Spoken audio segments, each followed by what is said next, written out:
What is up guys, it's your boy Solheim here, back with another Classic WoW video for Season of Discovery. Today we're talking about gold farming, and we have a video ranking all the farms that has been testing out the different farms in the open world that we are going to be watching today. It's a brand new video by Jerome, no hit Jerome that is. It's called Top 10 Season of Discovery Gold Farms All Ranked SOD Phase 2. So we're gonna watch this video, and as someone who makes a lot of gold farming videos and content, I should be able to add some farms to this, and we can talk about more farms as well, and maybe rank them as well and come with like additional input to the farms themselves based on his testing and then my knowledge of the farms as well. I've been talking to Jerome quite a bit in DMs about gold farming, gold making, flipping, just everything about gold making in Phase 1, because gold making in Phase 1 has been way more exciting than I was personally expecting it to be, and talking to other people that are also making gold in Phase 1, it just provides a different kind of a different point of view of how to make gold and how to farm gold, and it's just a fun thing to talk about and learn from each other, right? So once again, we're watching this video today by Jerome. Go and show him some love by subscribing to his channel and liking the video as well, after watching it of course. So let's take a look, boys. Oh, I'm muted, 2 sec. Alright, here we go. Hey WoW gamers, are you ready to stockpile gold for Phase 2? Oh, you know we are. I've farmed over 1,500 gold so far in Season of Discovery, and I want to teach you the best possible open world gold farming methods. I've gone through the 10 most popular and exciting and hype gold farming methods to find which one is worth your time and which ones you should ignore. Let's dive into the very best open world gold farms that you should definitely be doing. Okay. So I have scoured guild suggestions, your comments, and top videos to bring you the very best farms. Each of these farms was tested for at least an hour to measure their true worth. Is a farm actually good or overrated? And how often will you end up floor POV from ganks? Let's find out together which farms are Jerome approved and worth your valuable time. Yes. At number 10, we have the Angerfang encampment. On paper, killing number these 10, okay. Orcs would shower me with green items I could flip on the auction house. In reality, though, this farm was a waking nightmare as a Horde player. This was definitely one of the 2 most popular Alliance spots. Other than the Alliance, there's also large packs of annoying mobs. I really feel like this spot is really Alliance dominated, but also it's mage dominated, because the camps will respawn as the whole camp. So if you're a mage, you can AoE farm the entire camp and then just wait for a camp to respawn, then AoE farm, because what Jerome has to do here is kill mobs one by one, which is what you have to do as pretty much anything but a mage. But what a mage is doing is pulling 10 mobs in one pull and killing all 10 of those mobs even faster than you can kill them one by one. So mages are just way better for this farm, way more efficient, and the camps are made so they all spawn together, which is perfect for a mage.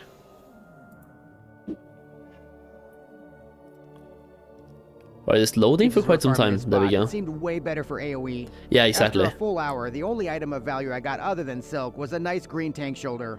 In all, I got 2.32 gold, and I killed 110 mobs, and I was in 1 hour. Times. Is the Angerfang encampment Jerome approved? Never. Rejected. At number 9, we had the RFK solo farm. Ooh. We all know drops like the Plains Ring and the Staff of the Shade and the Pugilist Bracers come from RFK. As a priest, though, I was surprised I could actually solo most of the mobs and even the large packs.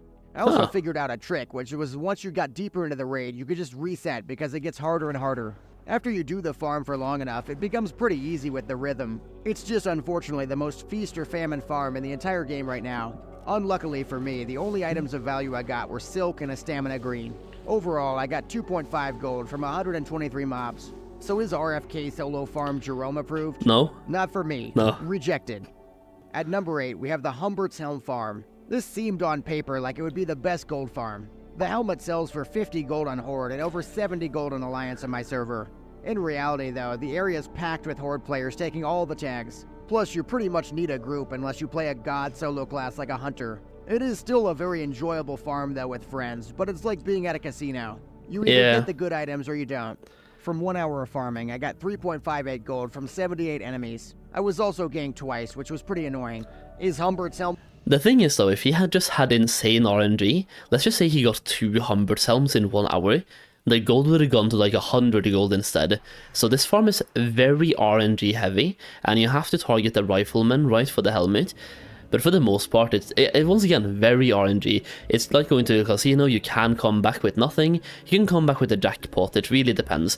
I think, wasn't it Frost who farmed this for 10 hours recently, where he got nothing for a few hours and suddenly 2 helmets in 1 hour or something like that. So once again, this proves how much the RNG plays an aspect here, because you can get 10 helms in 10 hours, but you can get nothing for 8 hours, then you can get all those 10 helms in 2 hours. It's just the way it works with RNG. Home farm Jerome approved?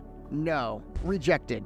At number 7, we have the Nethander stead. I really ended up liking this farm. Oh it has yeah, an this extremely place. High spawn rate of the mobs. The only problems are that the shamans have a pretty annoying heal that I couldn't interrupt. Meanwhile, Okay. the melee mobs have a mud debuff that's negative 50% hit. But on the plus side, the BOEs are around level 20 to 25. From 1 hour of farming, I got 4.81 gold from 126 mobs.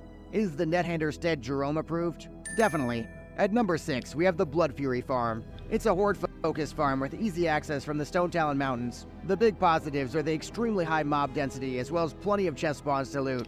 The negatives are that you just get a ton of garbage in your inventory. You really Also, couldn't do this mining farm veins for and more herb than an hour or spawns. so without having to go back to the vendor. From 1 hour of the Blood Fury farm, I got 6 gold from 171 mobs. Wow. So is the Blood Fury farm Jerome approved?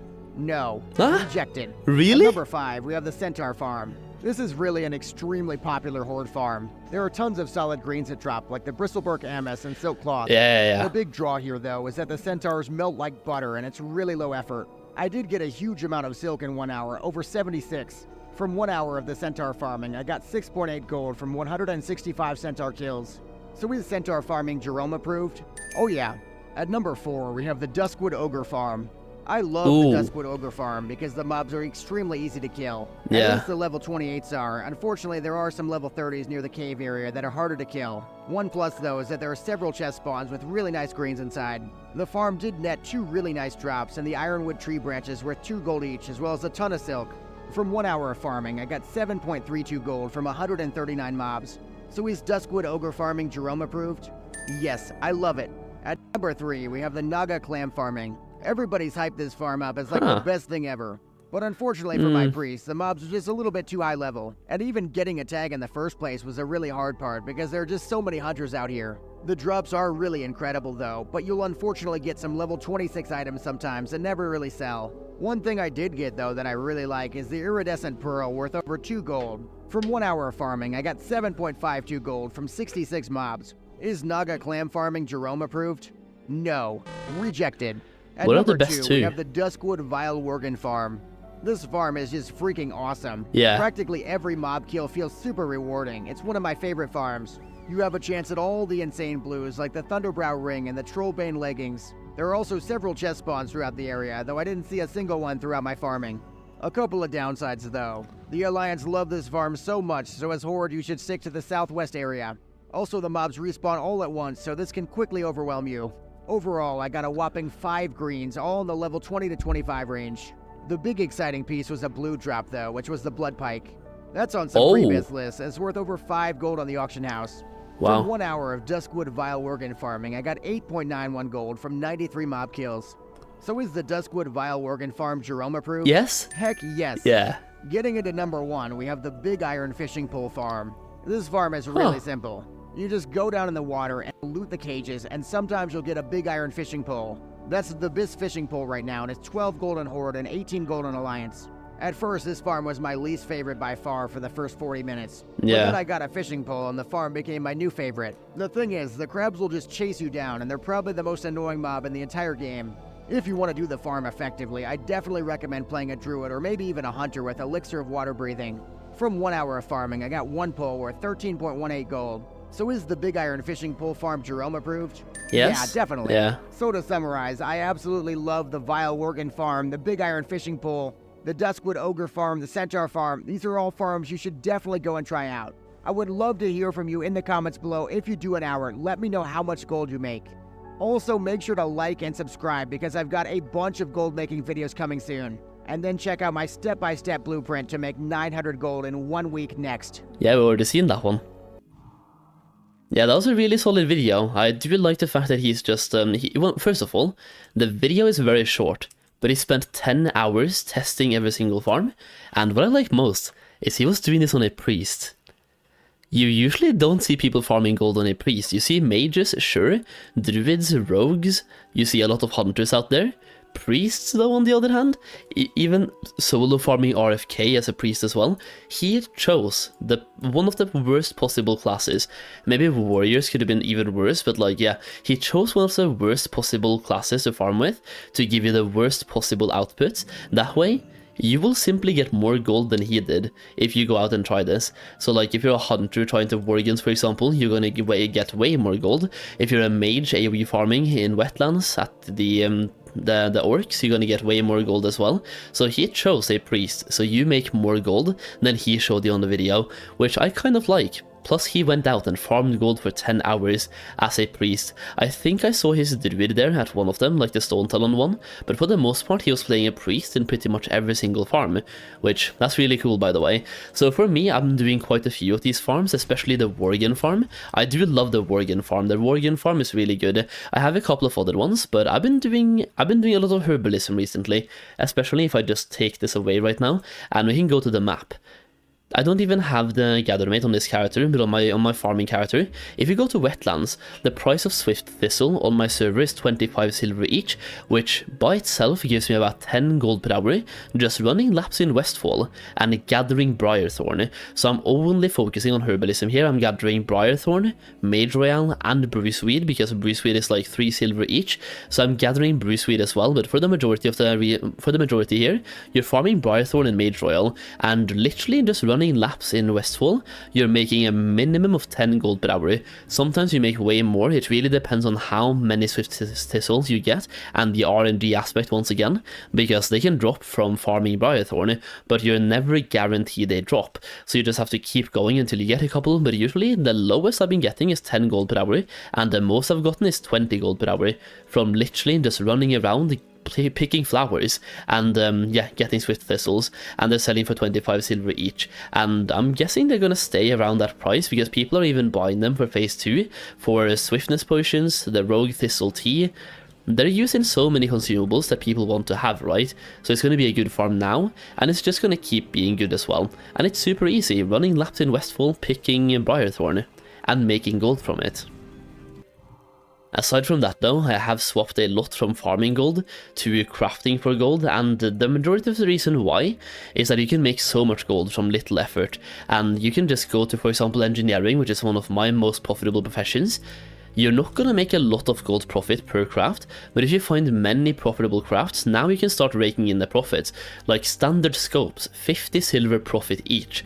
The one I'm making the most with is Ornate Spyglass, which usually is between 7 and 20 silver profit on my server, and I'm selling like 10 to 20 of them every single day, and I'm just crafting these like for 10 minutes, and then putting them on the auction house, and you make so much gold from it. If I sell 20 of them, that is 1.4 gold every single day, which by itself doesn't make me rich, but I'm doing this with like, 20 different crafts, which ends up being about 30 gold per day, right? So we have Ornate Spyglass, I'm making a bunch of the fish attractors, because they're usually between 2 and 5 silver profit as well, which is really stupid by the way, but yeah, they're really profitable. And even making things like bombs.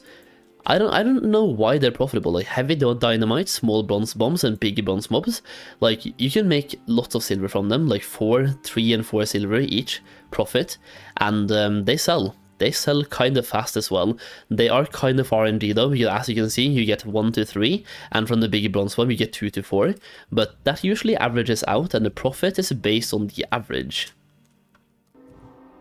Right now there is one more farm in addition to the farms that Jerome was talking about here that I would recommend you go out and try, and that is farming bears in Ashton Vale around Rainwood Retreat. So if you're looking at my mouse right now, if I just zoom in, you basically take laps along the mountain here, then go up the river, and then up here, and just farm in a circle at this place and focus on the bears, they can drop something called like a bear fur or something that you hand in for the Darkmoon Faire, which people want to hand in for Darkmoon Faire rep and for that Darkmoon Faire storage box. So those usually sell really well, and every time Darkmoon Faire comes back, they suddenly jump in price. So number one, it's a good investment right now if you don't have Darkmoon Faire, and number two, it's a good farm if you do have Darkmoon Faire. And even if you don't have Darkmoon Faire, you can farm it now and then sell those items when the Darkmoon Faire comes to your town. So Darkmoon Faire rotates between the Alliance and the Horde, so you can just farm this all the time, and when the Darkmoon Faire is in your city for your faction, sell them and make a bunch of gold. Last time Darkmoon Faire was around, this farm gave me about 15 gold per hour, which isn't like too much, but at the moment in phase 1, that is roughly what you should be aiming for. I think 10 to 15 gold per hour is more than fine. There are a couple of farms that still give you over 20 gold per hour, but they're getting more and more rare and more locked behind requirements, like being a good geared hunter, good geared mage, or having certain professions. This one, based on you just killing bears, there's no requirements. They're level 26 as well, so any class can solo these bad boys, and you don't even have to have skinning. Either way, go and check it out. That's the video though. Once again, really good video by Jerome, and hopefully I was able to add a little bit of commentary and a little bit of extra information on top at the end as well. That's pretty much what I have for you today, so hopefully you enjoyed the video. If you did, leave a like down below, and let me know in the comments as well how you're enjoying the reaction videos, and once again, go and check out Jerome's video. It will be linked in the video description down below. Okay, thank you for watching, and I'll see you again very soon.